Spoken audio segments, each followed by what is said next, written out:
All content provided by this channel is meant for an education purpose only. অন্যদিকে এই দুর্নীতির গন্ধ যেখানে পাওয়া গিয়েছিল, যেখানে সেই হামলা, ইডির ওপর হামলা, নিশ্চয়ই আপনাদের মনে আছে সন্দেশখালীর ঘটনা। আগে দুজন গ্রেফতার হয়েছিলেন, আরও দুজনকে গ্রেফতার করেছেন ন্যাজট থানার পুলিশ। সন্দেশখালী কাণ্ডে আরও দুজনকে গ্রেফতার। এখনো পর্যন্ত ঘটনায় ধৃতের সংখ্যা বেড়ে হলো 4। নিঃসন্দেহে তারা পদক্ষেপ করছেন, তদন্ত চলছে, তারা তাদের কাজে নিবেদিত প্রাণ রয়েছেন ঠিকই, সব আমরা মেনে নিচ্ছি। কিন্তু প্রশ্ন হচ্ছে 9 দিন কেটে গেল, এখনো অধরা কেন শেখ শাহজাহান? চুনোপুটিদের গ্রেফতার করেই কি দায় সারছে পুলিশ? সে প্রশ্ন এড়াই কি করে আমরা? বিরোধীরাও সে প্রশ্ন তুলছেন।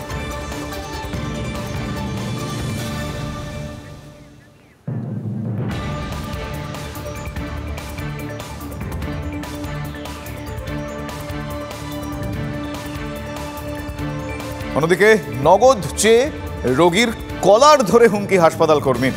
ভাবুন, নগদ না দিলে রোগীকে প্রাণে মারার হুমকিও। অভিযোগ এমনটাই। মেডিক্লেম আছে, মেডিক্লেম থাকার পরেও নগদ দিতে চাপ হাসপাতালে। মারাত্মক অভিযোগ উঠল কোথায়? হাওড়ার এক নার্সিংহোমের বিরুদ্ধে। ক্যামেরার সামনে মুখ খুলতে চায়নি হাসপাতাল কর্তৃপক্ষ, আর এই নিয়ে ব্যবসায় চলছে। ব্যবস্থা নেওয়ার ইঙ্গিত দিয়েছেন সিএমওএইচ। কি বলছেন রোগী, কি অভিজ্ঞতা তার, শুনুন। आज इसका मेन कॉज, मेरा इन्फेक्शन का मेन कॉज हॉस्पिटल है। मेरा मेडिक्लेम है। इन लोगों ने मुझे प्रेशर किया कि आप अपने मेडिक्लेम में बोलिए कि अमाउंट अभी तक 1 लाख का ही अप्रूव हुआ है और इनहेंस करने के लिए, नहीं तो आप कैश डिपॉजिट कीजिए। बोल रहे हैं कि नहीं, आप इस हॉस्पिटल में क्रेडिट में स्टे किए हुए हो। अगर ऐसे है तो आप एक काम करिए, इस मेडिक्लेम वाले बिल को क्लोज कर दीजिए।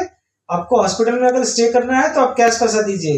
मेरा कॉलर पकड़ के बोल रहा है 5.5 लाख का बिल हो गया, पेमेंट करना पड़ेगा। अगर मेडिक्लेम से नहीं है तो तुमको पेमेंट करना होगा, नहीं तो ये खिड़की है, यहाँ से तुमको उठा करके नीचे फेंक देंगे। जान से मारने की धमकी दिया। মুখ্য স্বাস্থ্য আধিকারিক হাওড়ার কিশলয় দত্ত কি বলছেন আপনাদের শোনাবো। উত্তর হাওড়ার বিধায়ক গৌতম চৌধুরী কি বলছেন, শুনুন পরপর।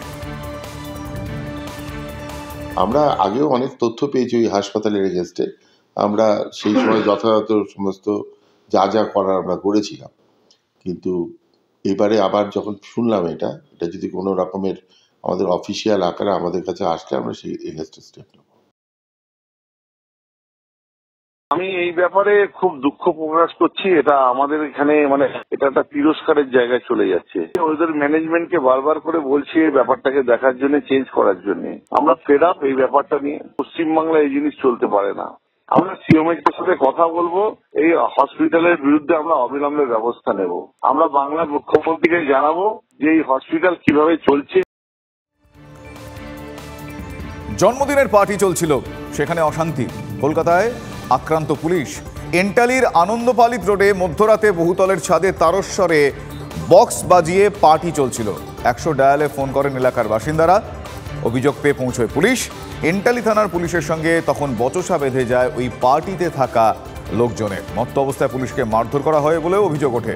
একাধিক পুলিশকর্মী জখম হয়েছেন। এন্টালিতে পুলিশকে মারধরের অভিযোগে গ্রেফতার করা হয়েছে ইতিমধ্যে 2 জনকে। এবার খাস কলকাতাতে আক্রান্ত একাধিক পুলিশকর্মী। আমরা ঠিক যে ছাদের উপরে দাঁড়িয়ে রয়েছি, এন্টালি থানা এলাকার 157 আনন্দপালিত রোড। এই আবাসনের ছাদেই শনিবার একটি জন্মদিনের পার্টির আয়োজন করা হয়েছিল, এবং যেটা অভিযোগ যে সেই পার্টিতে গভীর রাত পর্যন্ত তারস্বরে বক্স বাজানো হচ্ছিল, এবং স্থানীয় বাসিন্দাদের তরফ থেকেই কলকাতা পুলিশের যে 100 ডায়াল নাম্বার রয়েছে সেখানে ফোন করে অভিযোগ জানানো হয়, এবং সেই অভিযোগ পাওয়ার পর ঘটনাস্থলে ছুটে আসে এন্টালি থানার পুলিশ। এবং যেটা অভিযোগ যে এই ছাদের ওপরেই সেই সময় তারস্বরে বক্স বাজিয়ে এবং যে সমস্ত সাউন্ড সিস্টেম এখানে রয়েছে এগুলোকেই কিন্তু গতকাল রাতে পার্টিতে বাজানো হচ্ছিল। এবং সেই পরিস্থিতি সামাল দেওয়ার জন্য বা পুলিশকর্মীরা যখন এখানে পৌঁছে বক্স বন্ধ করার জন্য বা সাউন্ড সিস্টেম বন্ধ করার জন্য বলেন, যেটা অভিযোগ পার্টিতে যারা উপস্থিত ছিল তাদের সঙ্গে পুলিশের রীতিমতো বচসা শুরু হয়ে যায়। এমনকি এখানেই পুলিশকে ঘিরে ধরে হ্যাকেল করা হয় বা পুলিশের উপরে চড়াও হয়ে মারধর করা হয়, এমনটাই কিন্তু অভিযোগ। একজন সার্জেন্ট সহ একজন সিভিক ভলেন্টিয়ার সহ একাধিক পুলিশকর্মী আহত হয়েছেন, এমনটাই কিন্তু পুলিশ সূত্রে আমরা জানতে পারছি। আমরা একটু দেখানোর চেষ্টা করব। একদিকে যেমন সমস্ত বাসনপত্র ছড়িয়ে ছিটিয়ে রয়েছে, তার পাশাপাশি পাশাপাশি মদ্যপান যে হচ্ছিল তারও কিন্তু স্পষ্ট প্রমাণ, কারণ এখানে বিভিন্ন বোতল পড়ে রয়েছে, সেগুলোও কিন্তু এখনও পর্যন্ত দেখা যাচ্ছে। এবং পুলিশের তরফ থেকেও কিন্তু এমনটাই অভিযোগ করা হচ্ছে যে মত্ত অবস্থাতেই পুলিশের উপরে চড়াও হয়ে তাদেরকে মারধর করা হয়। এবং পরিস্থিতি সামাল দেওয়ার জন্যে উপস্থিত পুলিশকর্মীরা থানাতে জানান এবং থানা থেকে বিশাল ফোর্স পাঠানো হয় এই আনন্দপালিত রোডের যে আবাসন এখানে। এবং এখানে আসার পর পুলিশ ইতিমধ্যেই দুজনকে এই ঘটনার সঙ্গে যুক্ত থাকার অভিযোগে বা পুলিশের উপরে চড়াও হয়ে মারধর করার ঘটনায় গ্রেপ্তার করেছে। ক্যামেরায় দীপঙ্কর জানার সঙ্গে সুপ্রিয় গুহ, টিভি9 বাংলা। নাম হয়তো তিনি মুখে উচ্চারণ করলেন না, কিন্তু আইএসএফকে যে তিনি টার্গেট করেই এটা বললেন সেটা পরিষ্কার। শওকত মোল্লার উক্তি, ভাঙড়ের প্রতিবাদ সভা থেকে আইএসএফকে নিশানা করলেন শওকত মোল্লা।